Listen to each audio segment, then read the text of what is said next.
Hey guys, how you going? My name is Rhys and I am 22 years of age and I currently am I'm literally studying my Masters in Applied Economics and Finance at the University of Waikato.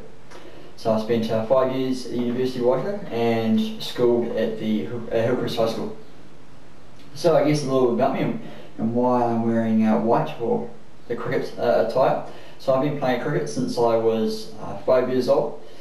So I pretty much spent every Saturday afternoon, well, it's every Saturday morning and afternoon, entire career in the summer, playing cricket obviously. I also play competitive football, or soccer as it's probably more commonly known, and I used to play rugby, but as you can see by my build, I'm probably not the biggest guy walking around, so that pretty much put a dent in my aspirations to be an All Black.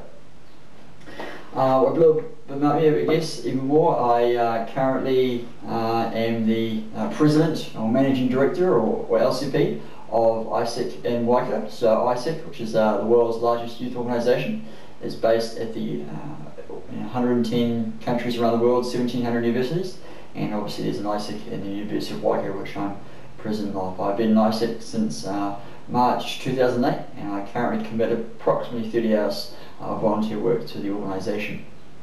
Along with that, I have 3 part-time jobs, which one more significant than the other 2, I guess you could say.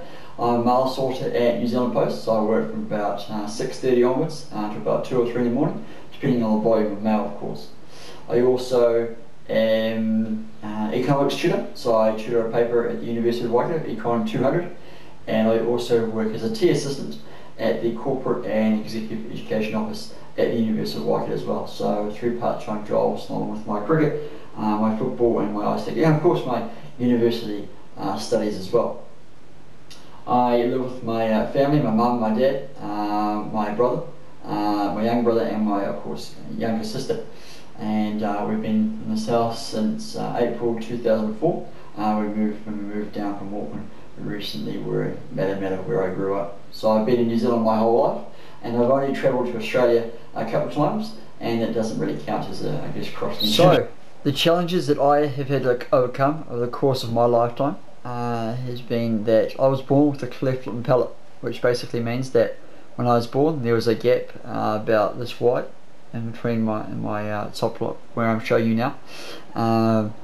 So obviously it causes some problems, and there's that's why I have a collapsed nose, and there's a hole in the roof of my mouth, or a hole in the roof of the palate. That's why it's called a cleft lip and palate. So I was born with that. Approximately 1 in 1,000 babies are born with cleft lip and palate, and I happen to be the 1 in 1,000. So it's not actually hasn't been my family ever before, so I was quite surprised to my parents when I came out, obviously, well, when they first knew about my cleft and palate. Obviously this causes some problems. I've had 12 operations or surgeries over the course of my 22 years of existence, and 9 years of braces. Now, I've sort of looked around the internet, I'm thinking it could be a world record, so maybe watch that space for Guinness Book of World Records for longest time with braces. 9 years is a long time. So I've had some sort of metal plate or brace in my mouth for 22 years, and I presume I'll be continuing that for the rest of my lifetime. So currently I have a tooth on it, a fake tooth, which probably freaks some of you out right there and then. If you may have seen it, me playing with it, sometimes it gets a bit annoying. So yeah, 12 operations over the course of my existence. I've had quite a few of them. I think 2 or 3 when I was a baby. Obviously, I don't remember that much of them. Sort of when I was 6 weeks, years, or sort of thing, to close the gap and repair some of the damage. Obviously, my parents have to tell me about this. But I've obviously had them, remember them over the course of the years. So when I was 10, I had surgery where they, obviously, I'll show you guys now, took bone from my hip. There's a scar there, and a few other times where they have taken, there you go, taken bone from my hip to I've obviously put it into the roof of my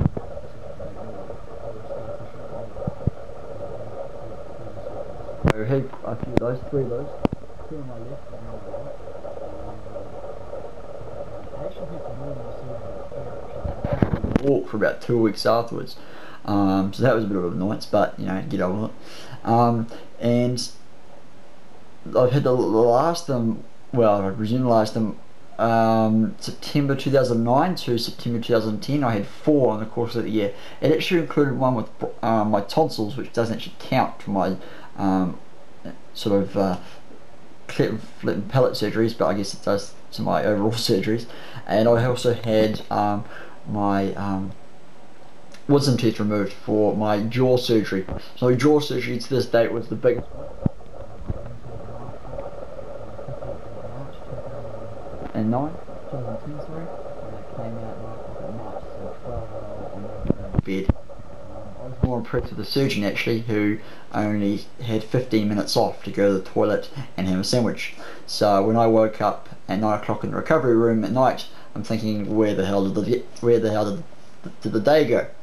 So didn't make much use of that day. So that was probably the biggest, only because it was the longest of 12 hours, but also had probably the most effect on me. So what they did was break both jaws. The top one went forward and the bottom one went back. I've had 4, my apologies, about 12 plates inserted into my jaw region, my chin. Chin got done as well. Man, it sounds like I'm a plastic surgeon hog or something like that. Cosmetic surgery. So yeah, it's about 3 or 4, 12, sorry, inserted around my jaw. And no, the beepers don't go off when I go through the airport. You know, I'm nothing like that. I'm not a $6 million man. But because they broke both jaws, obviously, I had to sort of syringe food into my mouth. I guess you could call it liquid into my mouth when I can only open my mouth about that big for a couple of weeks, really, and then soft foods, sort of yogurts, and started getting into it. So ISEC has given me a lot over the course of my university experience. In fact, I've learned more from ISEC than I have from my university studies, and that's without a doubt. Yeah, sure, probably I commit maybe more time and effort to ISEC than you can say, about 30 hours a week than I do to my university studies. But I can wholeheartedly say that ISEC has given me more than most of my studies. So I've learned how to develop both professionally and personally, and it has given me a greater range of obviously friends, but also networks around the world. Now, I guess you can list the benefits of what ISEC can give you, but I'll tell you a short story of what I've been through. So I joined ISEC in March 2008, and pretty much went on the executive board straight away, and I was in charge of portfolio finance and administration. And from there I have rectified ISEC Waikato. So we had 0 members, we did 0 exchange. ISEC does both incoming and outgoing exchange. We send people on internships overseas and bring them in, and we were in negative $5,000 in debt. Okay, 4 years later, we now have 38 members. We have about 20 partners and sponsors. We have a great board of advisors who help us with a number of contacts, a number of knowledge and advice that they give us, including the CEO of the Chamber of Commerce and John Gallagher from Gallagher Group.